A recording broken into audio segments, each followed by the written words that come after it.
Magtutulungan ng Department of Health at ilang pribadong grupo upang mapalakas pang lalo ang kampanya kontra tigdas. Si Dina Pagibitan ang ating tagapagbalita. Matapos magdeklara ang Department of Health ng measles outbreak sa ilang lugar sa Kamaynilaan, paiigtingin ngayon ang public-private partnership upang palawakin pa ang kampanya upang masugpo ang pagkalat ng tigdas sa bansa. Una rito, bago pa man magdeklara ng outbreak, nagsasagawa na ang ilang city offices sa Maynila ng malawakang pagbabakuna sa mga bata na may edad 6 hanggang 59 na buwan o bago mag-5 taong gulang. 2 bakuna ang kinakailangan makuha ng isang bata para matiyak na hindi ito tatamaan ng tigdas. Yung mga batang hindi na bakuna noong 9 to 11, ngayon ay 1-year-old na sila, 2-year-old, 3-year-old, 4-year-old. So kailangan mag-follow up, catch up kami.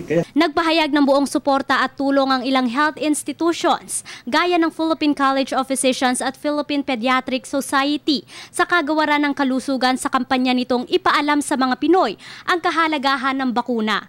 Bakuna lamang kasi ang pangunahin at pinaka-epektibong paraan upang maiwasan ang tigdas.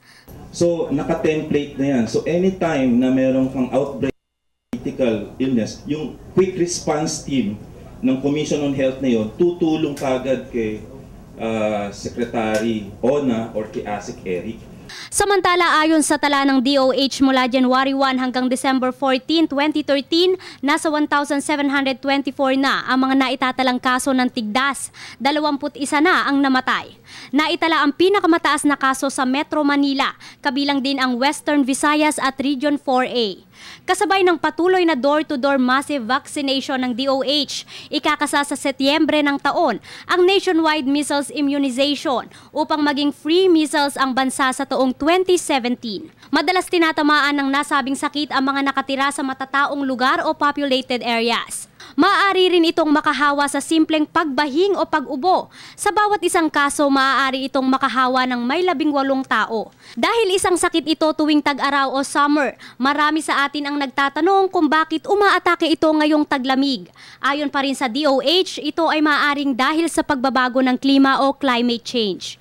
Samantala, hindi naman isinasantabi ang posibilidad na maaaring bagong strain ito ng tigdas. Minomonitor na rin kung ang mga biktima ng tigdas ay mga kababayan nating biktima ng Yolanda mula pa Visayas sa Maynila. Maaari raw kasi na hindi sila nabakunaan sa probinsya. Ang tanong, bakit nagkaroon pa rin ng mga kaso kung nagkaroon sila ng catch up?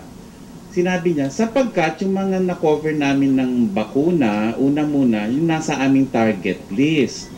Ilan sa mga lugar na kasama sa outbreak ang Quiapo, Sampaloc, Tondo, Binondo, Port Area, Santa Mesa at Santa Cruz. Ilang lugar sa Caloocan, Las Piñas, Malabon, Muntinlupa, Navotas, Parañaque, Taguig at Valenzuela. Paulit-ulit pa ring paalala sa ating mga kababayan, lalo na sa mga ina.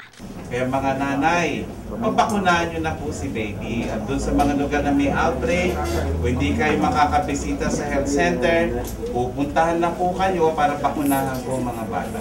Para sa Telebisyon ng Bayan, ako si Dina Pagibitan.